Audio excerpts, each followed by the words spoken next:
We all have unusual ideas occasionally, but we rarely act on them. Those ideas often don't turn out as we hoped when we take action. However, some people turn their unconventional ideas into government contracts worth millions of dollars. Nowhere is this more ubiquitous than in weapons development and government contracting. Today, we will discuss the story of the XM8 rifle. The XM8 was a rifle produced by Heckler & Koch. It originated from the OICW weapons program, which was sanctioned by the US government and funded with hundreds of millions of dollars. Although this program ultimately failed to deliver an effective weapon, it did lead to the development of the XM8. The XM8, a modified version of the G36 rifle, stands out with its unique features. It features a plastic body kit, a design choice intended to reduce weight. The project originated from the XM29 design by Alliant Tech Systems, which was not suitable for mass production.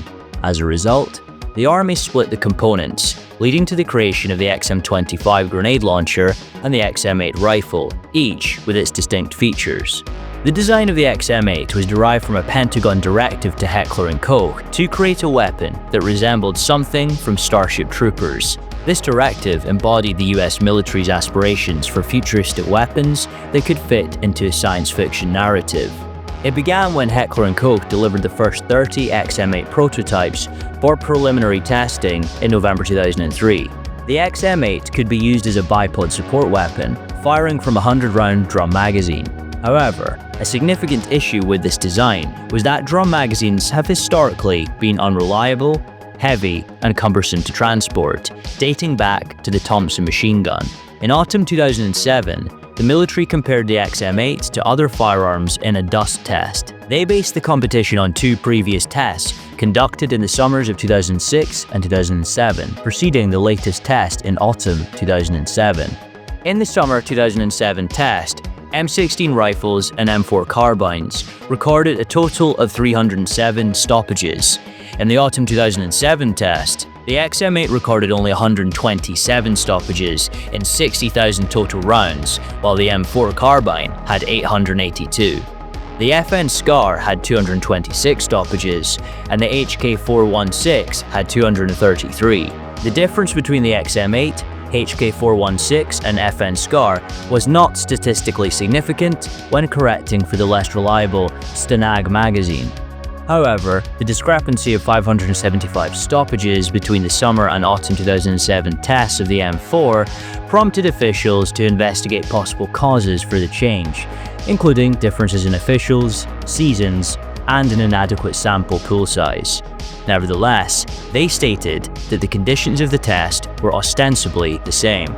If you were a fan of the Picatinny rail system, you might have been disappointed by its replacement in the XM8. H&K substituted the standard rail with a Picatinny combat attachment point. Instead of using the standard rail, the XM8 features small holes on the forward grip for attaching accessories. It also had an integrated optical sight and an infrared IR laser aiming module/illuminator. The design team proposed adding a round counter, allowing users to track the number of rounds fired from each weapon and record the specific date and time whenever a soldier pulled the trigger. This capability could provide valuable data for research on firearm performance and safety. Additionally, commanders would gain access to information about their location and the nature of their engagement if soldiers were to separate from their squad, thereby enhancing their ability to respond effectively. The XM8's primary selling point was its adaptability, thanks to its modular design. This design feature, not readily achievable with the M16 and M4 rifles, allowed users to attach different barrel lengths to the gun, thereby enhancing its combat versatility. For instance, a short barrel was available for close quarters engagements, while a more extended barrel could be attached for long-range combat, thereby improving accuracy. Despite concerns, the government was determined to ensure the success of the XM8 program, particularly since it had already faced one failed initiative. They needed to justify the hundreds of millions of dollars spent without achieving tangible results. As a result, the military ordered at least 200 developmental prototypes. During testing, several issues were identified, including complaints about the battery life of the weapon's sight system and ergonomic design flaws. Additionally, two main concerns emerged: the need to reduce the weapon's weight and improve the handguard's durability, which tended to melt after extensive firing due to its plastic construction.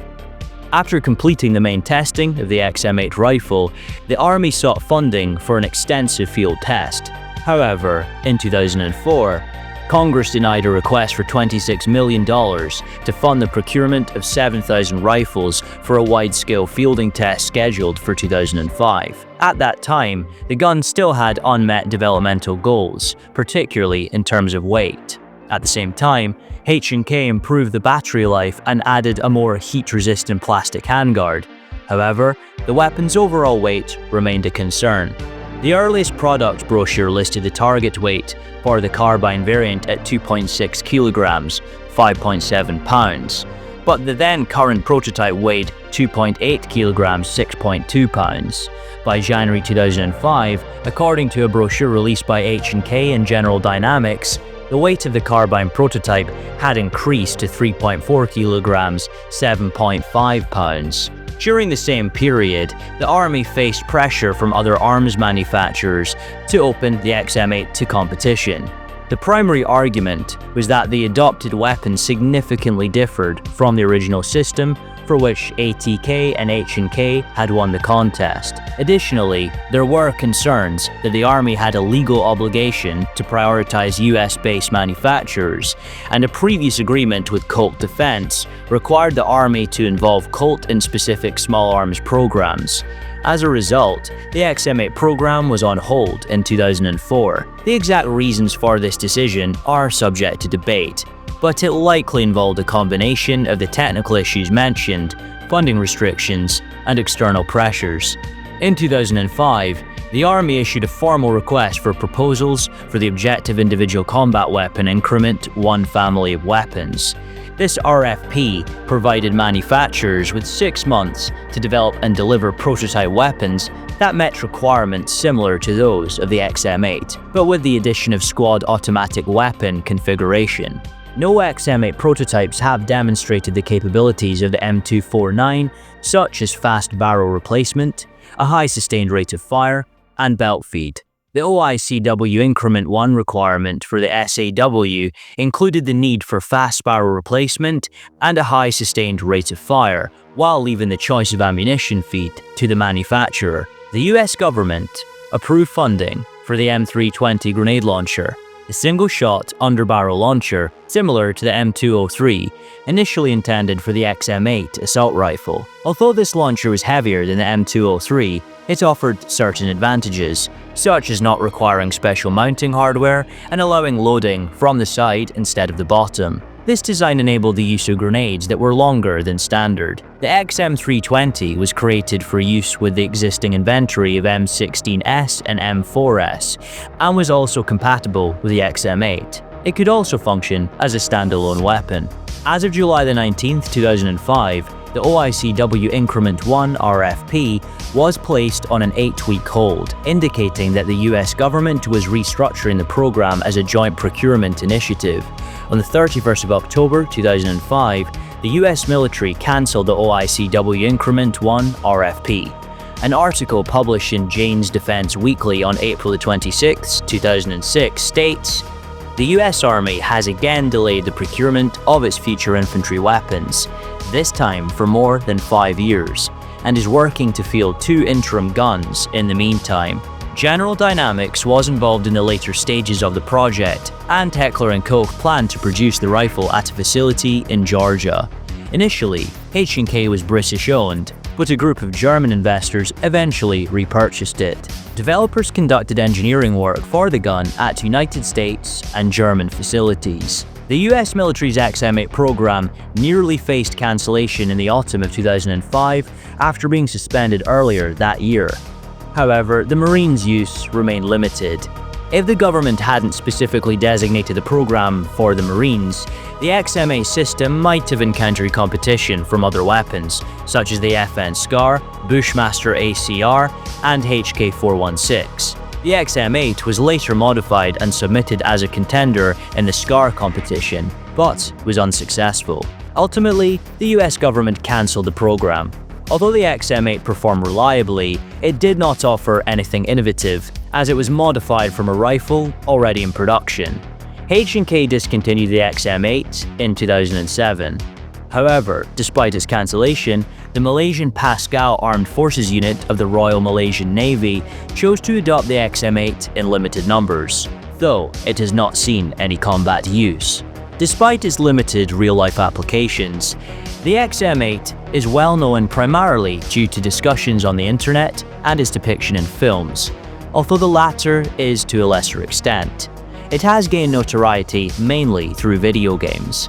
The XM8's most notable film appearances was in XXX State of the Union, the sequel to the original XXX. Due to its unavailability, a modified G36 rifle mimics the XM8, which is ironic given its origins. In the opening scenes, ninja-clad super soldiers utilize the XM8 to attack an underground base, showcasing it as a futuristic weapon for a futuristic soldier. It also makes a less prominent appearance as a fake prop in the dystopian thriller Children of Men, where militarized police use it in a bleak, 1984-inspired Britain, most likely chosen for its futuristic look, perfect for a futuristic setting. In this world, the country functions as a surveilled authoritarian nightmare, while the rest of the world has already collapsed. This portrayal seems prophetic, particularly in light of the current direction the world is heading. After its cancellation, the XM8 reached a new level of popularity due to its futuristic design, making it an appealing choice for military-themed video games developed by various companies. Typically associated with highly classified special operations groups that require cutting-edge weaponry unavailable to the average soldier, the earliest variants of the XM8 appeared in multiple games of varying quality. These include titles such as Soldner Secret Wars, Conflict Global Terror, Splinter Cell Chaos Theory, Splinter Cell Double Agent, Ghost Recon Advanced Warfighter, Ghost Recon Advanced Warfighter 2, Battlefield Bad Company, Arma 2, Crisis, Black Site Area 51, Metal Gear Solid 4 Guns of the Patriots, Soldier of Fortune Payback, Rainbow Six Vegas, Rainbow Six Vegas 2, and Mercenaries 2 World in Flames. In the 2010s, the en vogue theme was games featuring futuristic military technology. As time passed, interest in sourcing obscure and experimental military weapons for licensing in video games became increasingly in demand, cementing their pop culture relevance. A slew of futuristic-themed military shooters featured the weapon in some form. Examples include Alpha Protocol, Battlefield Bad Company 2, Shadow Harvest Phantom Ops, Crisis 2, Call of Duty Black Ops 2, Warface, Sniper Ghost Warrior 2, and Battlefield 2042. The XM8 was an attempt by the West to develop a modern rifle that could meet the demands of contemporary warfare, rather than relying on traditional firearms that had proven effective in the past. Although it faced criticism for its limitations in military use, its popularity in video games suggests that our expectations of technological advancement may often be shaped more by fantasy than by reality. The US government envisioned the XM8 as a futuristic rifle designed for future conflicts, intended to be operated by what they refer to as future soldiers. However, it turned out to be a superficial prototype of an existing battle rifle, merely encased in plastic. It is noteworthy that its most prominent appearances were as a prop in the film Children of Men and as a mock-up of the G36 in XXX State of the Union, both of which highlight its derivative nature.